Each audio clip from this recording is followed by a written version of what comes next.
When people think about retiring in Southeast Asia, they think Thailand, Bali, Vietnam, the Philippines. Cambodia? It doesn't even make the list. If you're someone who's thought about retiring abroad or living abroad for an extended period, if you've been looking at Thailand and feeling like it's gotten too crowded, too commercialized, too expensive, if you've looked at Bali and worried about the visa restrictions, or Vietnam and felt overwhelmed by the bureaucracy, then Cambodia might be the answer you didn't know you were looking for. Now, I want to be upfront with you. Cambodia is not perfect. I'm going to tell you the downsides too, the real ones, not the sanitized version, because the goal here isn't to hype Cambodia. The goal is to give you an honest, complete picture so you can decide if it's right for you. Okay, let's start at the beginning. The cost of living. Okay, this is the section that most of you are really here for. Let's talk money. What does it actually cost to live in Cambodia as a foreigner? Let me start with the headline number. Most single expats in Cambodia report living comfortably, and I mean genuinely comfortably, not austerity mode, between $1,000 and $1,500 per month. Couples typically report $1,500 to $2,200 per month for a full, enjoyable lifestyle.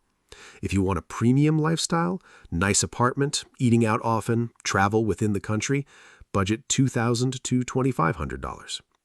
Housing. This is usually the biggest expense for any expat, anywhere. In Cambodia, it's shockingly affordable. In Phnom Penh, you can rent a modern, air-conditioned, one-bedroom apartment in a good neighborhood, places like BKK1, Tonle Basik, or Don Pen, for $400 to $700 a month. This is a proper Western standard apartment. Hot water, security, sometimes a gym and pool included. Want something more budget?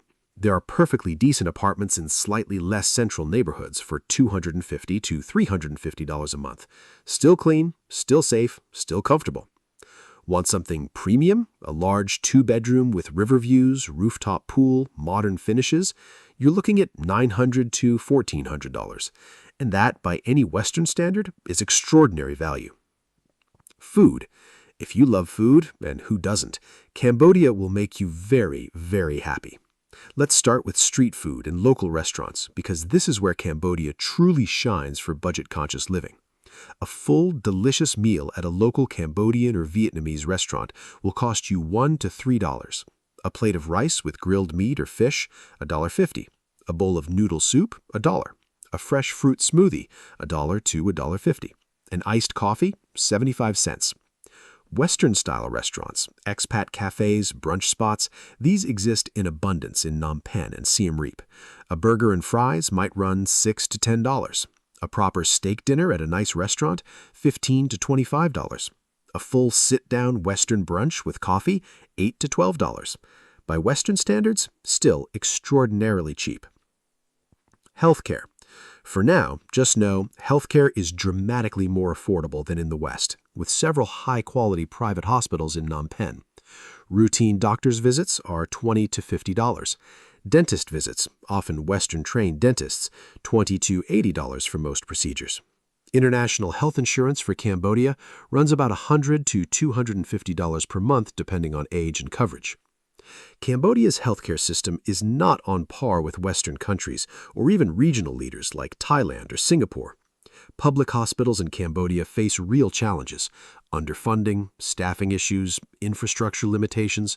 But here's what matters for expats. Phnom Penh has a growing number of high-quality private hospitals and clinics that are absolutely suitable for most expat healthcare needs. The social life and expat community. Cambodia has a genuinely vibrant, diverse, and welcoming expat community. You'll find retirees, digital nomads, NGO workers, entrepreneurs, English teachers, artists, people from every background, nationality, and walk of life. The community tends to be less transient than, say, Bangkok or Bali. Cambodia attracts people who really choose it, who are committed to the lifestyle, who've done their research. This means the connections you make tend to be genuine and lasting. For retirees specifically, you are not going to sit alone watching Netflix every night in Phnom Penh. The social life, if you want it, is rich and varied and available. The downsides. The heat and climate. Cambodia is hot. Genuinely, aggressively hot. The hot season, roughly March through May, sees temperatures of 35 to 40 degrees Celsius, 95 to 104 Fahrenheit regularly. Combined with humidity, it can feel brutal, especially when you first arrive. The monsoon season, June through October, brings heavy rain, sometimes flooding. It cools things down somewhat, but the humidity is high. The cool season, November through February, is genuinely pleasant. This is peak season and the most comfortable time to be in Cambodia.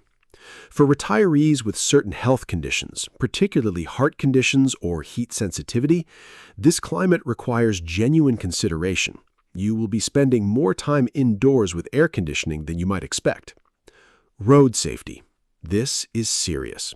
Cambodia has one of the highest road accident rates in Southeast Asia. Traffic rules are loosely observed. Motorbike accidents involving foreigners are unfortunately common. If you ride a motorbike, which many expats do, wear a helmet, drive defensively, and be very careful. If you're not a confident rider, consider tuk-tuks and grab cars instead. Infrastructure gaps. Outside of Phnom Penh and the main tourist areas, infrastructure is limited. Roads in rural areas can be poor. Power outages do occur, though they're becoming less frequent. Internet reliability outside the cities varies. Food and water safety. Tap water is not safe to drink in Cambodia. You'll drink filtered or bottled water universally. This is standard across Southeast Asia and just becomes habit. Food safety is generally fine in established restaurants and cafes. Use common sense, as you would anywhere. Air quality. In dry season, smoke from agricultural burning in the region, including in neighboring countries, can significantly impact air quality. Phnom Penh can see genuinely bad air quality days during peak burning season. If you have respiratory issues, this is a real factor. Corruption and governance. Cambodia is an authoritarian state. The political landscape has not been democratically competitive in any meaningful sense in recent years. Freedom of the press is limited. Politically sensitive topics require care.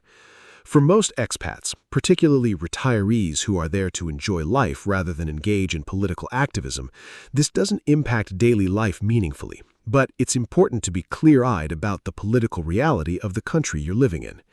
Petty corruption exists. Overpaying at border crossings, visa agents who add unofficial fees, police interactions that might require a fine. These are generally small amounts and manageable, but they exist.